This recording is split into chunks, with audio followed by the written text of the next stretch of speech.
सोचा ही था कि मैं कभी आर्मी में जाऊंगा, लेकिन वो जो रब ने लिखा होता है कि हमें देशभक्ति, तो हमारे एक परिवार में भी एक ट्रेडिशन है कि हमें आर्मी में जाना है। तो फिर आर्मी में क्या, वहाँ के ऊपर हमारे रियासी के लोग हैं, डॉक्टर जितेंद्र सिंह जी कठुआ में स्टेडियम बनाते हैं, हमारे लोग यहाँ पे ताड़ियाँ मारते हैं। मैं उनसे कहना चाहता हूँ, ठीक है आप उनको अप्रिशिएट करो, वो अच्छा काम कर रहे हैं, पर उनको बोलो सर हमारे रियासी के लिए क्या दे रहे हो आप, क्यों हमने हमने हमने हमने तो वोट दिया है, लेकिन उनकी हिम्मत नहीं बढ़ती है। क्यों? तब क्या होता है कि टेप लग जाती है, मुँह बंद हो जाता है। रियासी के बराबर पूरे इंडिया में कोई डिस्ट्रिक्ट नहीं है। वैष्णो माता यहाँ पे है, जी जी बिल्कुल, ठीक है, शिवखोड़ी, पौनी इतना खूबसूरत इलाका है, राफ्टिंग पॉइंट यहाँ पे है, सलाल डैम यहाँ पे है, वर्ल्ड हाईएस्ट रेलवे ब्रिज जो एक सेंट्रल साइट ऑफ अट्रैक्शन होगा, लेकिन मैं कह रहा हूँ कि किसी ने कोई काम नहीं किया हमारे डिस्ट्रिक्ट में। नमस्कार, प्रदीप शर्मा यूट्यूब चैनल में आप सबका स्वागत है। साथियों, मैं हूं आपका अपना दोस्त प्रदीप शर्मा। आपको बता दें कि हमारा हमेशा ही ये प्रयास रहता है कि हम टैलेंट कहीं भी हो, उस टैलेंट के साथ हम आपकी मुलाकात करवाएं। एक ऐसे ही टैलेंटेड होनहार व्यक्ति रोमेल सिंह जी से आपकी बात करवा रहे हैं। पहले अगर बात करें, भारत की सेना में इन्होंने अपनी सेवाएं दी, और उसके बाद रिटायरमेंट के बाद हर एक व्यक्ति का ड्रीम होता है कि वो अपना बिजनेस सेटलमेंट करता है, या फिर और कई किस्म के उसके ख्वाब होते हैं। लेकिन रोमेल सिंह का जो ख्वाब है, जब से जे आए हैं, जो हमें देखने को मिल रहा है, वो सिर्फ और सिर्फ लोगों की सेवा करना है। आइए, और रोमेल जी, सबसे पहले तो आपका हमारे चैनल में स्वागत है। धन्यवाद प्रदीप जी। आप हमेशा युवाओं के मसले उजागर करते हो, लोकल्स जो गरीब आम आबाद की आवाज़ हो, आप इसी तरह दिन रात तरक्की करो। मैं उस माता रानी से यही अनुरोध करता हूँ कि वो आपको ऊंचाई के लेवल तक लेके जाए। रोमेल सिंह जी, हम थोड़ा सा जानना चाहते हैं, और हमारे श्रोता भी ये जानना चाहते हैं, आप अपने सफ़र के बारे में थोड़ा सा बताएं। कितने वर्ष आपने जो है वो भारतीय सेना में अपनी सेवाएं दी, वो भी थोड़ा सा हमें बताएं। देखिए, सबसे पहले मैं आपको बताना चाहता हूँ कि मैं बहुत ही एक छोटे से परिवार में मेरा जन्म हुआ, और बहुत ही छोटा सा गांव साई लांजन मेरा गांव है। और सलाल डैम जो ब्रिज बना है, जो डैम, वो हमारे उसी पंचायत मेरे उसमें बना है। तो हमारी जो ज़मीनें थी वो चली गई डैम के जब हुआ। उसके बाद हम जंगलों में रहते थे, तब मेरे फादर साहब ने एक बड़ा अच्छा स्टेप लिया कि उस समय मतलब मेरा जन्म होते ही मुझे हम ज्योतिपुरम में सेटल हो गए। और वो one of the best society थी उस टाइम, जहाँ हर तरह के लोग रहते थे, अच्छी सोसाइटी थी। ऑफिसर्स लेवल में देखिए, ब्लॉक वाइज वहाँ पे इतना अच्छा एक ट्रेडिशन था। होली होती थी, लोहड़ी होती थी, बैसाखी होती थी, हिंदू मुस्लिम भाईचारे में लोग रहते थे। हमें तो धर्म और इस चीज़ बारे में तो कोई पता ही नहीं था किसी की ये मुस्लिम है या हिंदू है। तो एक बड़ी एक अच्छा, हमें एक मेरे फादर साहब की वजह से NAPC में जॉब करते थे, तो एक अच्छी सोसाइटी मिल गई। वहाँ से जब मैं बहुत अच्छे स्कूल में मेरी एक पढ़ाई हुई, केंद्रीय विद्यालय, वो one of the best school था आज के मुकाबले, और उस टाइम में वो नंबर 1 स्कूल होता था हमारे, जहाँ पे हम स्टेट लेवल और अपने नेशनल लेवल पे मैं क्रिकेट, वॉलीबॉल, शुरू में मेरा बड़ा इंटरेस्ट था। तो हमारे साथ बड़े अच्छे अच्छे बच्चे, मेरे साथ कोई टॉपर जो आज बड़ी बड़ी इंडस्ट्रीज़ में लगे हुए, कोई IIT में वो लगा हुआ है, कोई IT कंपनीज़ में है, तो डॉक्टर है, कोई आर्मी ऑफिसर्स भी हैं। तो आर्मी में मेरा जाने का एक मुद्दा ये था कि देशभक्ति की भावना शुरू से ही थी। तो मेरे एक ट्रेडिशन है, हमारे पूरी फैमिलीज़ में, कोई पुलिस में है, कोई आर्मी में है, मामा नाना सारे जितने भी, तो उनको देख के, लेकिन मेरा एक जाने का वो नहीं था, क्योंकि मैंने सोचा ही था कि मैं कभी आर्मी में जाऊंगा, लेकिन वो जो रब ने लिखा होता है कि हमें देशभक्ति, तो हमारे एक परिवार में भी एक ट्रेडिशन है कि हमें आर्मी में जाना है। तो फिर आर्मी में गया, वहाँ पे सेवाएं दी, पूना में रहा, फिर बॉम्बे रहे, फिर अपने लोकल एरिया में रहे। तो 15 साल करके फिर मैंने एक डिसीजन लिया कि आर्मी में तो सेवा दे दी, कहीं ना कहीं हमारे समाज में, मेरा रियासी एक बहुत ही खूबसूरत इलाका है, टूरिज्म सेक्टर में आप देख लीजिए, हमारे लोग बोले वाले हैं, पोटेंशियल इतना है, लेकिन ग्राउंड पे कोई काम नहीं हो रहे। तो सोचा यार, अगर इतना एक्सपीरियंस भी था, क्योंकि एडवेंचर स्पोर्ट्स में कोर्सेज किए थे, बेसिक माउंटेनिंग की हुई है, एडवांस की हुई है, रिवर राफ्टिंग की है, कमांडो की हुई है, AIPT से फिजिकल ट्रेनिंग की हुई है, फिर और भी बड़े अच्छे कोर्सेज किए हुए, स्कूबा डाइविंग की हुई है, बंजी जंपिंग, पैराग्लाइडिंग की है, स्काई डाइविंग भी की हुई है। तो एडवेंचर के सारे कोर्सेज आर्मी के थ्रू किए हुए हैं। तो उधर से एक मिशन कहा कि क्यों ना मैं अपने ही यूथ को ये चीज़ें सिखाऊं। तो एक माइंड बन गया और चलता रहा सिलसिला। कहीं ना कहीं आपकी तरफ से एक अच्छा इनिशिएटिव लिया गया और यहाँ के रियासी ज़िले की हम बात करते हैं, यहाँ के यूथ को जो है वो एक प्लेटफॉर्म पे भी आप लेके आए।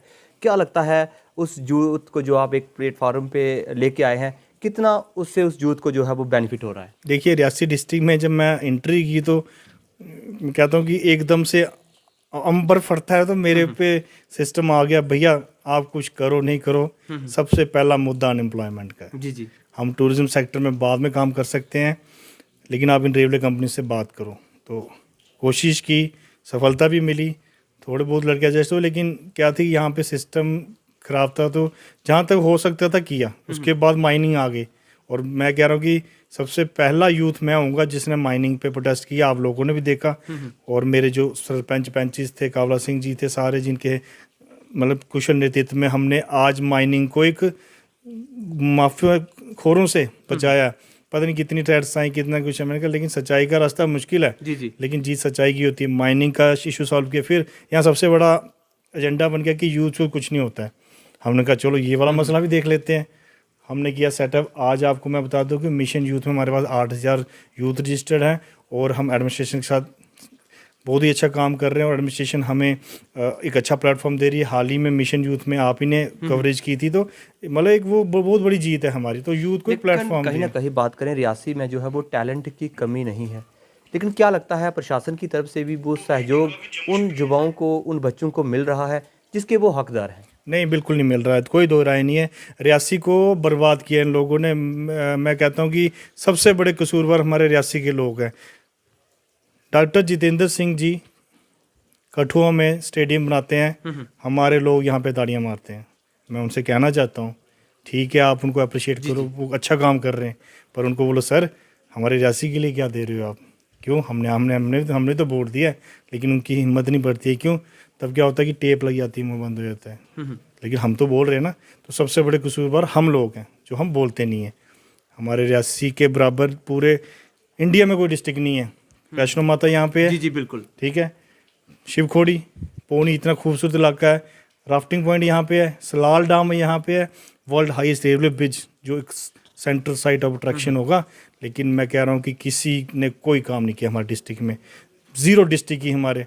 मैं कह रहा हूँ कि कोई कांग्रेस, पीडीपी, एनसी, बीजेपी किसी ने कुछ नहीं किया जो डेवलपमेंट है मेन। नहीं तो अगर किया तो आज यूथ दरबदर नहीं होता। तो कहीं ना कहीं हमारे रियासतों की लोगों की बहुत बड़ी एक नाकामी है, वो एक दूसरे की टांगे खींचती है। सिवाय इसके कि अगर वो प्रश्न करें ना, सर हमारे एरिया में क्यों नहीं काम हो रहा, हमें हमारी गलती क्या है वो बताओ, तो सारी गलती हमारे लोगों की है। तो उर्मिल सिंह जी, जितने भी श्रोता जो हैं हमारे चैनल के माध्यम से आपको देख रहे हैं, खासकर उस यूथ के लिए आपका क्या संदेश रहने वाला है जो भी आपको सुन रहे हैं? और कहीं ना कहीं यूथ की अगर हम बात करते हैं, जब से आपने यूथ को अपने साथ जोड़ना शुरू किया है, एक उम्मीद भी उनमें जागी है, आपकी तरफ से उनको क्या रहेगा? देखिए मेरी तरफ से यूथ को एक ही संदेश है, लड़ाई आपकी है, लड़नी आपने। ना वक्त आपके साथ होगा, ना हालात, ना ये लीडर आपके साथ होंगे, ना कोई पार्टी होगी। आपने लड़नी है, भाई आपका आपके साथ है, जहाँ बोलोगे जो मुझसे होगा वो करूँगा। लेकिन आपको भी आगे आना पड़ेगा। जो आप में टैलेंट है, जो आप में हाइडन, मैं कह रहा हूँ कि ARJ प्रोडक्शन ले लो आप, राजू विजयपुरे ले लो, हमारी यहाँ की बेटी, आप ही इंटरव्यू लेते हो, कहाँ पहुँच गई हैं, लेकिन कोई इनको वो नहीं है। लेकिन हमें DC साहब पे भरोसा है, शायद वो कुछ ना कुछ हल निकल। मैं यूथ को ये कहूँगा कि निराश नहीं हो यार, गुजर जाएगा ये दौर भी गालिब। जब गम नहीं रहा तो खुशी कितने, मतलब जब खुशी नहीं रही तो गम कितनी देर रहेगा। तो मैं कहूँगा कि दृढ़ इच्छा लो, रियासी का नाम रोशन करो। यहाँ से अब लेफ्टिनेंट भी निकल रहे हैं, आर्मी ऑफिसर्स बन रहे हैं। हाल ही में हमारे CRPF के असिस्टेंट कमांडर हमारे बिल्कुल पीछे यहाँ पे कटल में रहते हैं। उन्होंने एक बड़ा अच्छा हमारे यूथ के लिए एक मिसाल दी है। तो मेहनत करो और रियासी को रिप्रेजेंट करो। जाओ फेसबुक, ट्विटर, हर जगह एक ही आपका एक ही नारा हो, माई रियासी माई प्राइड। मतलब डालो उनमें अपने रियासी का स्टेटस, डालो कल्चरल प्रोग्राम। अगर ये लीडर शीडर आपकी कोई मदद नहीं कर रहे, लेकिन आज सोशल मीडिया का ज़माना है, जी जी, दूर दूर तक आपकी आवाज़ नहीं आएगी। इनवाइट करो अपने दोस्तों को, लाओ। कोविड के बाद जब हालात ठीक है तो बॉम्बे पुणे से उनको इनवाइट करो, हम उनके लिए प्लेटफॉर्म बनाएंगे। तो मैं उनसे ये कहता हूँ, निराश मत हो, मेहनत करो। रियासी डिस्ट्रिक्ट नंबर 1 है, रहेगा। कोई जितना मर्जी इसके साथ देखी कर ले, हमें किसी से कोई वो नहीं है, बैर नहीं है। लेकिन मैं ये कहना चाहता हूँ कि माननीय सांसद जी को यहाँ पर थोड़ा ध्यान देना चाहिए। वो एक पढ़े लिखे इंसान है, हम उनकी दिल से इज्जत करते हैं। ठीक है, आप कठुआ में अच्छा काम कर रहे हो, उधमपुर का डोडा कर रहे हो, रियासी भी आपका सर, यहाँ से 1 लाख बंदों ने आपको वोट दिया है। मैं तो बोलूँगा और वो पूछूंगा भी, क्योंकि मैंने वोट दिया है। जी, जी। जो अगर मैंने वोट नहीं दिया तो मैं नहीं बोलता, ठीक है ना। तो मैं माननीय सांसद जी से रिक्वेस्ट करता हूँ, यूथ आपके साथ है, ऐसी बात नहीं है, लेकिन कहीं ना कहीं आपने रियासी में कुछ नहीं किया है। तो मैं कहना चाहता हूँ कि यूथ को आगे लाएं, ये कंपनी उसमें सेटल करें, टूरिज्म सेक्टर में अच्छा इनका सेटल करें, जिससे यूथ सेट हो और आपको भी आगे कोई प्रॉब्लम ना आए। और धन्यवाद। तो जैसे हमारे साथ रुमेल सिंह जी युवाओं के लिए आइकॉन, और काफ़ी अच्छे इनिशिएटिव इनकी तरफ से जो हाल ही के दिनों में लिया गया, वो है रियासी के यूथ को एक प्लेटफार्म पे लेके आए, और कहीं ना कहीं हर एक संभव प्रयास इनकी तरफ से किया जा रहा है कि यहाँ के यूथ को जो है वो एम्प्लॉयमेंट भी मिले, और जो भी उनके अंदर टैलेंट है उस टैलेंट को आम लोगों तक भी पहुँचा सकें। धन्यवाद। जय हिंद, जय भारत।